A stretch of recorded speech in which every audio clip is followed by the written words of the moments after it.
This video is sponsored by Amino, a mobile network of communities for people to unite around their passions, fandoms, and interests. And the Team Fortress 2 Amino is the best one for me. With tens of thousands of Team Fortress 2 fans online at any time, I can promise you that there will always be something interesting going on within the Amino community. I like being able to publicly chat about future updates, possible balance changes, and community content. The voice and text features make connecting with Team Fortress 2 fans from all around the world easy, and the quizzes are a great way to spend some time testing if my knowledge is still up to date. If anybody wants to share their own creations with me, post it to my Amino profile, Tyler McVicker VNN, and I'll post some of my favorites on my Twitter. To participate, click the link in the video description or pinned YouTube comments to download Amino for free on iOS or Android. Once you're on Amino, search Team Fortress 2 to join, and I'll see you there. Thanks Amino for sponsoring this video.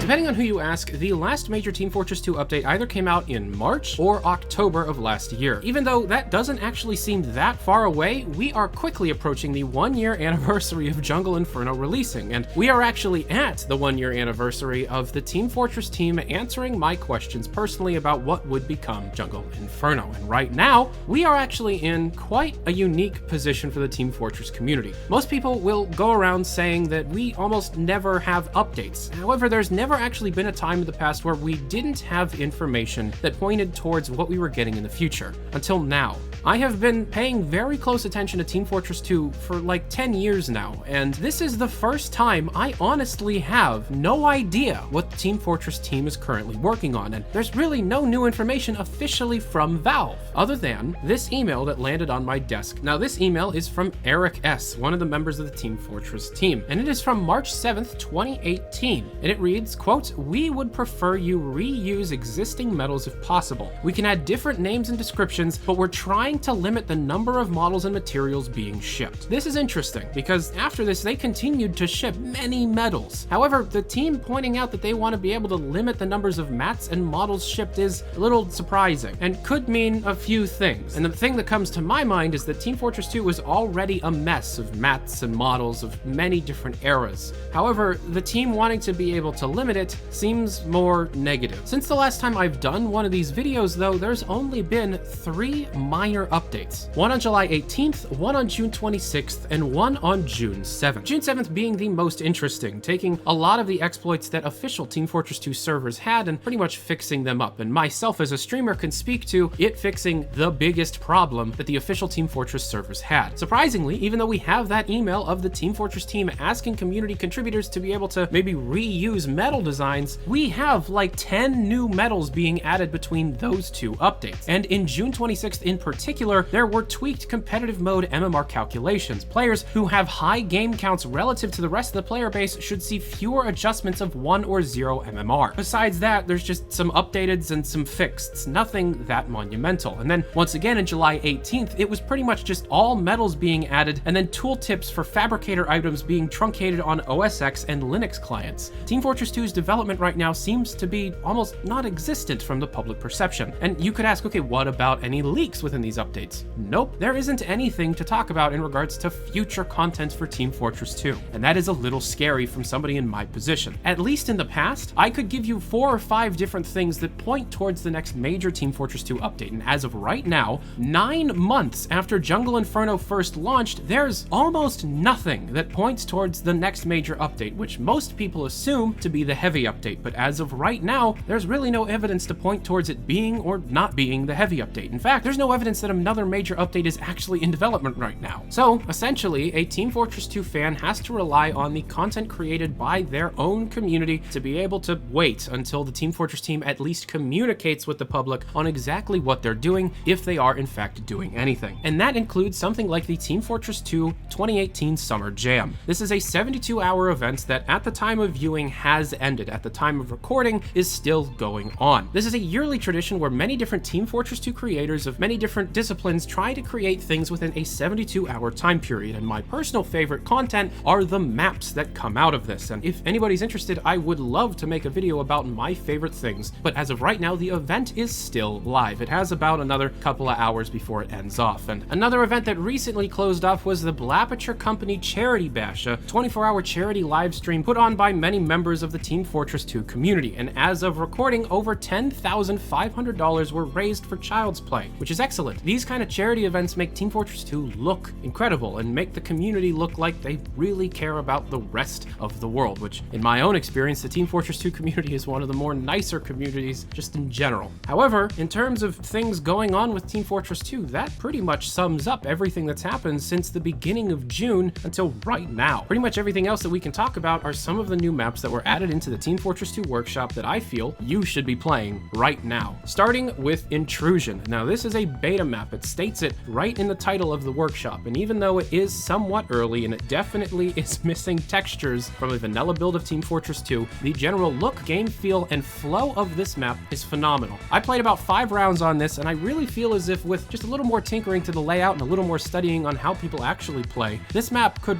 really be something special. Now, of course, the biggest problem is that the optimization of this map is quite poor. I was playing with quite a few different Valve News Network viewers, and half of them were complaining about frame rate issues. So yeah, if you want to be able to study it, check out my server that's currently running the maps that we are talking about today. Another one that I really liked was a map called Conifer. This one was the least optimized out of all of them that we played. It had something to do with a specific car model on the map being far too high poly for Source Engine to be able to handle on their own computers. Conifer does have a few problems within my personal opinion. It seems to be Choke City in certain points, especially when trying to get from different points around the map. The points themselves are actually somewhat open, and the general look and layout of the map itself seems kind of smart. The problem is the different hallways that navigate things need to be widened out. In fact, some of the places even outside of spawn need to be opened up a little bit more. However, I played another 5 rounds of this and really liked it. Payload Sludge Pit was another interesting one. This is one of those maps that I really like to see, ones that don't kind of go all out with their art style and instead try and make it look like it came